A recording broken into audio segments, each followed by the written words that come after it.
राम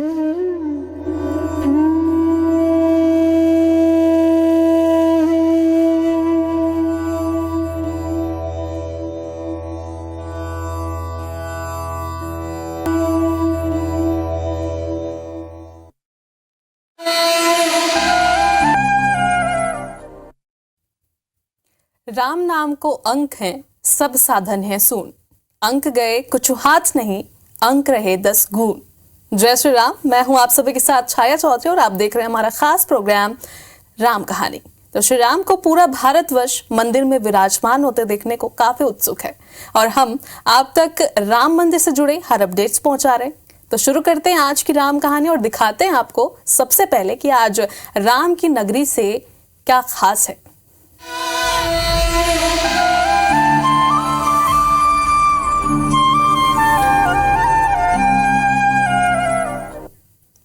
तो मंगलवार को यूपी के सीएम योगी आदित्यनाथ अयोध्या दौरे पर रहे। उन्होंने होने वाले राम मंदिर प्राण प्रतिष्ठा कार्यक्रम को लेकर तैयारियों का जायजा लिया।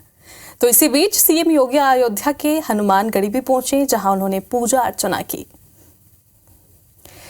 तो तस्वीरें आप देख रहे हैं किस तरह से योगी आदित्यनाथ अयोध्या पहुंचे थे। उन्होंने दिशा निर्देश दिए हैं, खास तौर पर बैठक भी की गई और इस दौरान वो सबसे पहले हनुमानगढ़ी पहुंचे, जहां उन्होंने पूजा की, अर्चना की और संतजनों से भी मिले और साथ ही उसके बाद बैठक का आयोजन किया गया था, जहां पर नवनिर्मित प्राण प्रतिष्ठा की तैयारियों को लेकर खास तौर पर निर्देश सीएम योगी आदित्यनाथ ने दिए।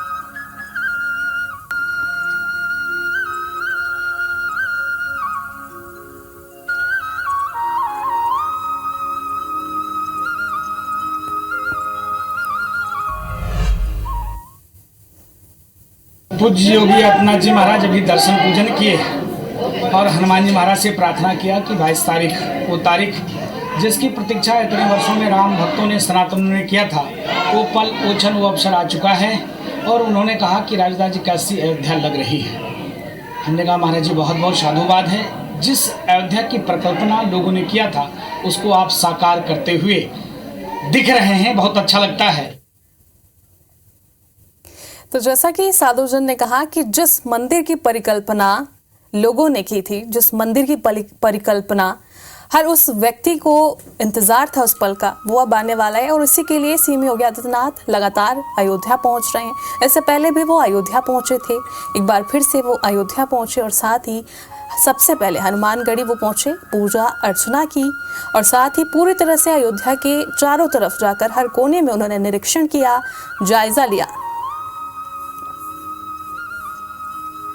तो चलिए आपको ले चलते हैं सीधे अयोध्या, जहां से हमारे साथ अपूर्व पाठक, हमारे संवाददाता सीधे लाइव जुड़े। तो अपूर्व, सबसे पहले तो ये जानना चाहेंगे कि जो बैठक हुई है, क्योंकि सीएम योगी आदित्यनाथ इससे पहले जैसे कि हमने बताया कि वो पहुंचे थे, तो किस तरह से निर्देश दिया गया है अधिकारियों को, वहां पे साधु संतों को, और 22 जनवरी के लिए क्या खास होने वाला है, उसके लिए भी कुछ बात हुई क्या?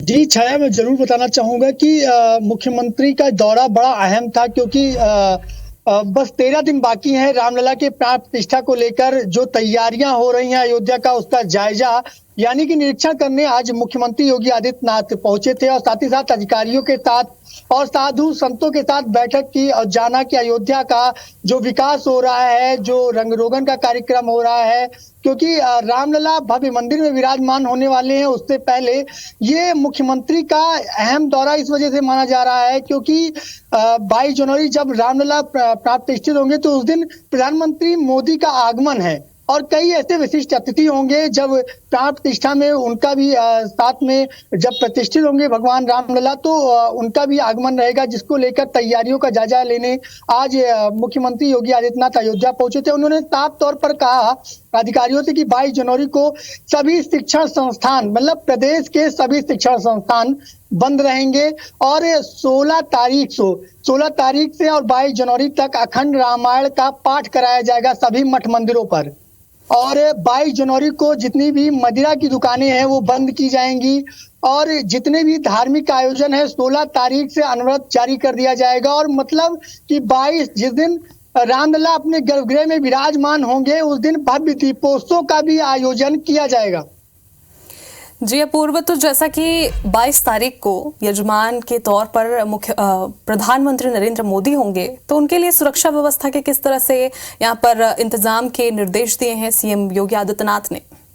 जी बिल्कुल, पुलिस अधिकारियों के साथ भी आज बैठक हुई है मुख्यमंत्री का, और साथ ही साथ इस पर मुहर लगा है कि कोई भी सभी पीएससी के कमांडो और पीएससी के जवान, पुलिस आला अधिकारियों के साथ आज बैठक हुई है। और बैठक में साफ तौर पर कहा गया है कि जितने भी श्रद्धालु बाहर से आए उनको कोई तकलीफ नहीं होनी चाहिए, कोई दिक्कत नहीं होनी चाहिए, और सुरक्षा के खास इंतजाम बेहद तौर पर रखना चाहिए, क्योंकि पीएम मोदी का कार्यक्रम है। प्रधानमंत्री नरेंद्र मोदी एक बार छठी बार अयोध्या आ रहे हैं और रामलला के कार्यक्रम को लेकर के और कई विशिष्ट अतिथि रहेंगे, जिसकी सुरक्षा अहम मानी जा रही है, जिसकी अधिकारियों के साथ आज उन्होंने निरीक्षण भी किया और साथ ही साथ बैठक करके हिदायत भी दी गई है।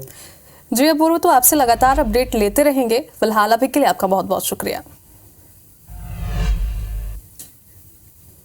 तो देखिए, 22 जनवरी का इंतजार हर किसी को है और इसीलिए आज योगी आदित्यनाथ पहुंचे थे अयोध्या। उन्होंने निरीक्षण किया, जैसा कि हमारे संवाददाता ने बताया है, और पीएम मोदी की अगुवाई में ये कार्यक्रम होने वाला है, इसीलिए उनके लिए खास तौर पर निर्देश दिए गए हैं। चूंकि प्रधानमंत्री हैं वो भारत के, और इसीलिए खास तौर पर निर्देशित सीएम योगी आदित्यनाथ ने सभी अधिकारियों को दिया।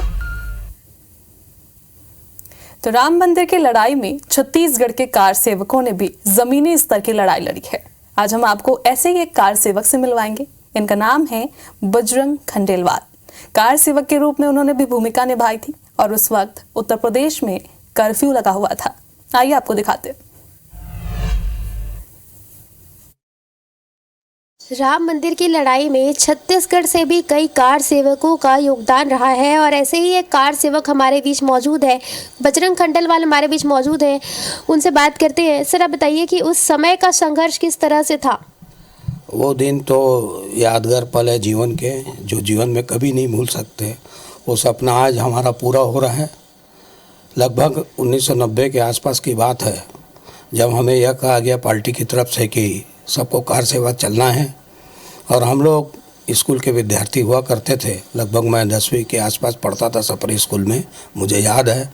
और हमारा पुराना कार्यालय गदरे भवन रामसागर पारा में हुआ करता था। लगभग 2 बसें वहाँ लगी हुई थी हम लोगों के लिए कार सेवा में जाने के लिए।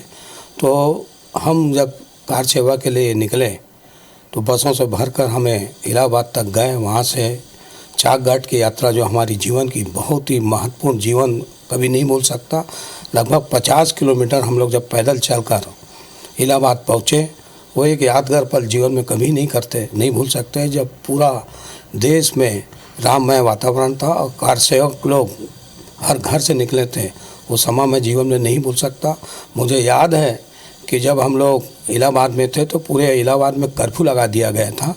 तो हमारे कई कार सेवकों को घर से निकाल कर बेरहमी से मारा गया। इतना सख्त कर्फ्यू था कि लोग इलाहाबाद पार ना जा पाए, इतनी सख्त घेरेबंदी थी। अच्छा, उस समय का कुछ ऐसा चीज़ जो आपको अभी तक याद हो? 3-4 घटनाएं हम नहीं भूल सकते। जब इलाहाबाद से हम लोगों को निकाला गया तो हम लोग सुबह गंगा नदी क्रॉस करके जाना था। उस समय हमारे वीरेंद्र पांडे जी भी हमारे साथ गए हुए थे, और वो गंगा मैया को पार करना, सुबह 3 बजे 4 बजे हम लोग को निकलना था। वो एक बहुत बड़ी नदी को पार करना, बहता पानी, ठंडा समय था। दूसरी घटना कटनी में थी। जब हम लोग वापसी आ रहे थे तब पूरा फोर्स हम लोगों को घेर लिया और गिरफ्तार करने के लिए आ गया कि टिकट दिखाइए। हमने कहा कि हम लोग अयोध्या से वापस आ रहे हैं, टिकट कहाँ से लाएंगे। तो हम लोगों को गिरफ्तारी भी पूरी कोशिश करने की गई और रेलवे स्टेशन पूरी फोर्स हम लोग को घेरी। लेकिन विश्व हिंदू परिषद का उस दिन काला दिवस था। सारे हमारे कार्यकर्ता जब आए तब हम लोगों को छोड़ा गया, तब हमारी ट्रेनें आगे बढ़ी। अच्छा, राम मंदिर अब प्राण प्रतिष्ठा होगी राम मंदिर की 22 जनवरी को, तो अब कैसा लग रहा है? उस समय के संघर्ष को अगर आप याद करें और अभी की बात अगर करें तो कितना गर्व महसूस हो रहा है? यह तो मैंने कार सेवा, तो मेरे कार सेवक हूँ, मुझे तो बहुत खुशी है। लेकिन आज ये बात बता दूं कि हिंदुस्तान के हर सनातनी, हर हिंदुस्तान के रहने वाले हर हिंदू को यह गर्व है कि उसका राम मंदिर बन रहा है, रामलला आ रहे हैं। अद्भुत प्रसन्नता है मन में, और आप पूरे देश में देखिए इसका वातावरण, खुशी का वातावरण है। और रोज़ हम लोग पब्लिक के पास जा रहे हैं, जनता के पास जा रहे हैं, जब उनको अच्छत दे रहे हैं और उनको आमंत्रण दे रहे हैं। और 22 तारीख को हमारा पूरा रायपुर, पूरा छत्तीसगढ़, पूरा भारत राममय होगा। वह दृश्य अद्भुत होगा। बिल्कुल 22 जनवरी को पूरा भारत राममय होगा और इसे लेकर के कार सेवकों में भी भारी उत्साह है, क्योंकि उन्होंने जिस तरीके से संघर्ष किया है वो संघर्ष की कहानी भूली नहीं भुलाई जा सकती है। कैमरामैन अजय गुर्जर के साथ सुप्रिया पांडे, IBC 24 रायपुर। तो अब आपको एक ऐसे राम भक्त के बारे में बताते हैं जिन्होंने रामलला की प्राण प्रतिष्ठा के लिए खास हलवा बनाने की ठानी है। इस राम भक्त ने खास कढ़ाई तैयार करवाई है जिसे उठाने के लिए क्रेन की मदद लेनी होगी।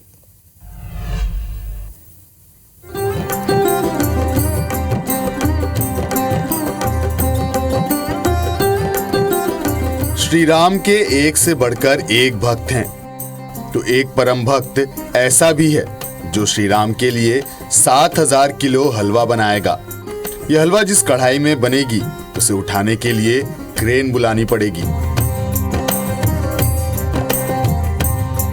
नागपुर के शेफ विष्णु मनोहर 7000 किलो राम हलवा तैयार करने जा रहे हैं। अयोध्या के राम मंदिर में भगवान राम के प्राण प्रतिष्ठा समारोह की तैयारियां जोरों शोरों से चल रही हैं।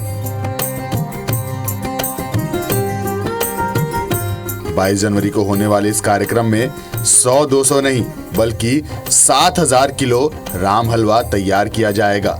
यह हलवा नागपुर के शेफ विष्णु मनोहर तैयार करने वाले हैं। इस आयोजन के लिए उन्होंने 12000 लीटर की क्षमता वाली एक खास कढ़ाई बनाई है, जिसमें रामलला के प्राण प्रतिष्ठा के दिन ही राम हलवा तैयार किया जाएगा। ये जो प्रसाद है तो रामलला के नाम से ही जाएगा। 500 साल बाद रामलला अपने घर में जाएंगे, इससे बड़ी खुशी की चीज क्या हो सकती। और इसके लिए नागपुर से ये कढ़ाई जाएगी और कढ़ाई में हम सूजी का हलवा बनाएंगे, जिसे हम राम हलवा कहेंगे या सूजी हलवा कहेंगे या राम के प्रसाद का हलवा कहेंगे। और ये तकरीबन 7000 किलो बनाने का मानस है। इसका वर्ल्ड रिकॉर्ड होने वाला है, बट वो न्यास के नाम से हम करने वाले हैं। हमारा इंडिविजुअल रिकॉर्ड इसमें हम दर्ज नहीं करेंगे। हलवे के लिए बनवाई गई इस विशेष कढ़ाई का वजन 1300 से 1400 किलोग्राम है। यह स्टील से बनी है और इसका केंद्रीय भाग लोहे से बना है। वह इसलिए ताकि जब हलवा बनाया जाए तो वह आग की आंच से जले नहीं। यह कढ़ाई 10 फीट बाय 10 फीट की है और इसकी क्षमता कुल 12000 लीटर है। इस कढ़ाई में 7000 किलो राम हलवा बनाया जाएगा। खास बात यह है कि कढ़ाई इतनी भारी है कि इसे उठाने के लिए क्रेन की जरूरत पड़ती है। Bureau report, IBC 24। तो रामलला की नगरी अब बस उनके आगमन को तैयार है। राम मंदिर में गर्भगृह भी तैयार है। तो आज मंगलवार को मंदिर के गर्भगृह में स्वर्ण जड़ित दरवाजा लग गया है। ये दरवाजा कितना भव्य और कितना सुंदर है आप तस्वीरों में देख रहे हैं। तो लगभग इस राम मंदिर में 13 ही ऐसे दरवाजे लगाए जाएंगे। फिलहाल ये पहला दरवाजा है जिसे आज यानी कि मंगलवार को लगाया गया है और ये दरवाजा पूरी तरह से सोने का बना हुआ है और इसमें कारीगरी भी आप देख रहे हैं, कितनी बारीकियों से इसमें कारीगरी की गई है। ये प्रथम द्वार है और इसके अलावा 13 और द्वार हैं जिनके दरवाजे बस तैयार हैं, लगाना बाकी है।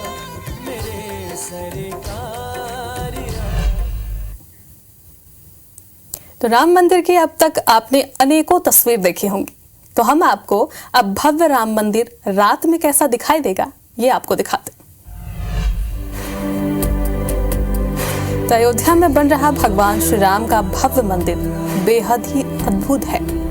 दुनिया भर में फैले करोड़ों राम भक्तों को इंतजार है कि वो कब रामलला के दरबार में हाजिरी लगा सकेंगे। मंदिर की प्राण प्रतिष्ठा के लिए तैयारियां भी अंतिम दौरों में हैं और गर्भगृह से लेकर भूतल तक लगभग हर चीज तैयार हो चुका है।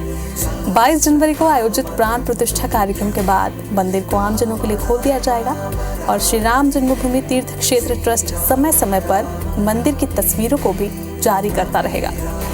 और ये तस्वीरें आप देख रहे हैं कितनी भव्यता के साथ इसे बनाया गया है, जिसे बस निहारते ही ये तस्वीर बनती है। ऐसा लगता है कि मंदिर भक्तों की कल्पना के अनुसार दिव्य और भव्य होगा। मंदिर के अंदर शानदार नक्काशी की गई है।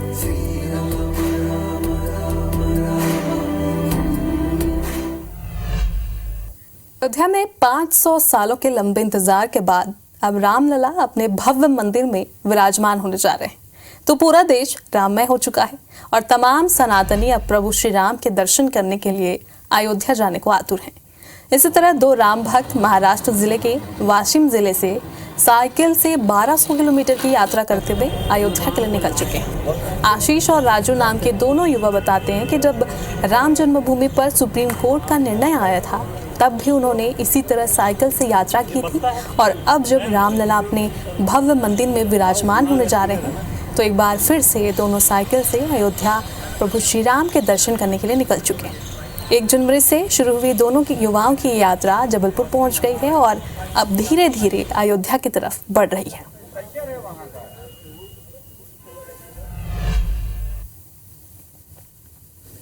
कुछ भक्त हमारे साथ मौजूद हैं जो वाशिम जिले के महाराष्ट्र के ज़िले से निकले हैं और आप देख सकते हैं साइकिल से ये यात्रा इनकी चालू हुई है। तो बातचीत करते हैं उनसे, कब आपने यात्रा चालू की थी और अब जबलपुर आप पहुंच चुके हैं, क्या लक्ष्य है कब तक पहुंचने का, कब से यात्रा चालू की थी आपने? सबसे पहले तो सभी दर्शकों को मेरा हृदय से जय श्री राम। दोस्तों, हमने ये जो साइकिल यात्रा स्टार्ट की है तो ये 1 तारीख से शुरू की है और लक्ष्य है हमारा 22 तारीख के जो महा उत्सव वहाँ अयोध्या में हो रहा है उस उत्सव को अनुभव करने के लिए उस उत्सव से पहले पहुँचने का हमारा लक्ष्य है। उनके सहयोगी भी उनसे ही बातचीत करते हैं। रामलला विराजमान हो रहे हैं और आप साइकिल से यात्रा के लिए करके अयोध्या में दर्शन के लिए जा रहे हैं, कैसा लग रहा है और कैसे यात्रा पूरी होगी? सबसे पहले मैं भी कहूँगा जय श्री राम हृदय से सभी को। और ये बहुत ही आनंद का पल है क्योंकि राम जी हम पूरे भारत के लिए आदर्श है, आइडल है, क्योंकि हमारी जो संस्कृति का निर्माण है वहीं से है। यदि हम देखें भाई के प्रति प्रेम, माँ के प्रति प्रेम, एक पुरुष किस तरह का होना चाहिए, एक इंसान, एक पूर्ण इंसान किस तरह का होना चाहिए, तो राम जी के पूरे चरित्र से हमें सीखने को मिलता है। रामचरितमानस के जो भी बातें हैं उसके ऊपर भी हम चलने की कोशिश कर रहे हैं। मैं, मेरा दोस्त राजू और मेरा नाम आशीष जामकर है, हम वाशिम से है। तो इसी आदर्श को लेकर हम राम जी के प्रति जो हमारी श्रद्धा है उसको, और हम चाहते हैं कि उस क्षण का हम साक्षी बने। आपके सहयोगी बता रहे थे कि जब राम मंदिर का निर्माण का फैसला आया था तब भी साइकिल से यात्रा की थी और जब मंदिर पूर्णता की ओर है तब भी आप अब अयोध्या की ओर आगे बढ़ रहे हैं, कैसा लग रहा है और क्या मैसेज देना चाहेंगे भारत देशवासियों को? हाँ, तो यही मैं मैसेज देना चाहूँगा कि हम जितना हो सके, यदि संभव हो सबको, तो उस क्षण का साक्षी होना चाहिए। हाँ, सभी को वहाँ प्रवेश मिले, पता नहीं इतनी भीड़ होगी, पर उस भूमि पे भी हम खड़े रहे तो मुझे लगता है कि वही धन्य है। विशाल मंदिर में विराजमान होने जा रहे हैं तो उनके दर्शन कर मैं भी इस ऐतिहासिक पल के हम ये दोनों साक्षी बनना चाह रहे हैं और निश्चित तौर पर एक बड़ा कठिन परिश्रम करके ये अयोध्या की ओर आगे बढ़ रहे हैं। धर्म गौतम, IBC 24, जबलपुर। भगवान रामलला की प्राण प्रतिष्ठा में कन्नौज की इत्र का भी उपयोग किया जाएगा। राम मंदिर की प्राण प्रतिष्ठा के दौरान कन्नौज की इत्र से पूरी मंदिर सुगंधित होगी। कन्नौज से लाई गई इत्र की खास बात यह है कि ये प्राकृतिक फूलों से बनाया गया है, जिसमें केवड़ा, गुलाब, बेला, चंदन का तेल और आगर का तेल भी मिलाया गया है, जिसकी खुशबू बेहद ही अच्छी है। ये जितनी खुशबू हम लाए हैं भगवान राम की पूजन के लिए 22 तारीख को जो अनुष्ठान होगा, प्राण प्रतिष्ठा होगी, उस पूजन में काम आएगा। ये प्राकृतिक फूलों का बनाया हुआ है, केवड़ा इत्र है, गुलाब है, बेला है, मुस्क समामा है, चंदन का तेल है, रूह खस है, इसमें मलयागिर चंदन है, अगर का तेल है और कमल इत्र की खुशबू भी है और धूप बत्ती भी है। आपने किसको भेंट किया इसको? श्री चंपत राय जी को। तो जो पूजा 22 तारीख होगी तो जो आचार्य लोग हैं उनको सौंप दिया गया है। श्री राम को लोग अपने अपने तरीके से परिभाषित करते हैं। राम सबके हैं, ये तो हम सभी जानते हैं। तो आइए जीवन प्रबंधन गुरु विजय शंकर मेहता जी से समझते हैं श्री राम का जीवन परिचय।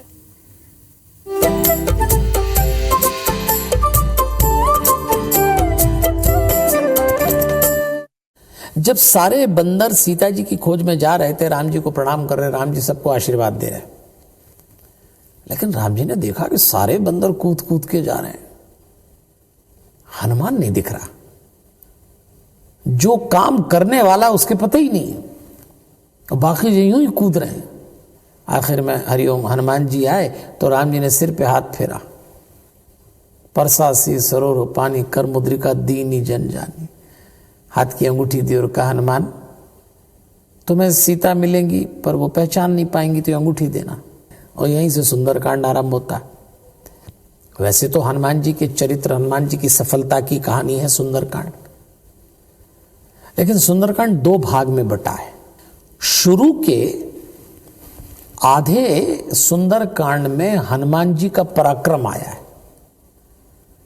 और बाद के सुंदरकांड में हनुमान जी बोले ही नहीं, राम जी की लीला आई है।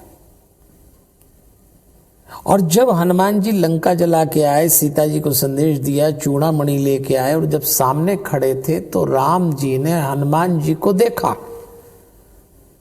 और देखते ही कहा, प्रति उपकार करो का तोरा, सन्मुख होई न सकत मन मोरा। सुनु कपितो ही समान उपकारी, नहीं कोई सुर नर मुनि तनुधारी। हमारे राम जी जब किसी को ग्रीट करते हैं, क्रेडिट देते हैं, उनका ग्रेटिट्यूड लेवल जिसको कहते हैं ना आप लोग अंग्रेजी, बहुत ऊंचा। हनुमान जी से कह दिया तुमने वो किया है कि तुम्हारे सामने मेरा मन खड़ा नहीं हो सकता। हनुमान जी समझ गए भगवान परीक्षा भी लेते हैं। भगवान को देखा, सुनी प्रभु बचन बिलो की मुख गात हर्षि हनुमंत, चरण परेव प्रेमा कुल त्राही त्राही। भगवान हनुमान जी चरणों में गिर गए, महाराज रक्षा करिए, यूं प्रशंसा न करें। तो ऐसी परीक्षा तो राम जी भक्तों की लेते ही रहते हैं, पर हनुमान जी से यह भी सीखना है कि भगवान परीक्षा ले तो 5 लोगों के चरणों में अर्पित कर दो अपनी सफलता। पहली भगवान के, दूसरे गुरु के, तीसरी माता पिता के, चौथे अपने परिवार के और 5वें अपने राष्ट्र के। आपका दिया है।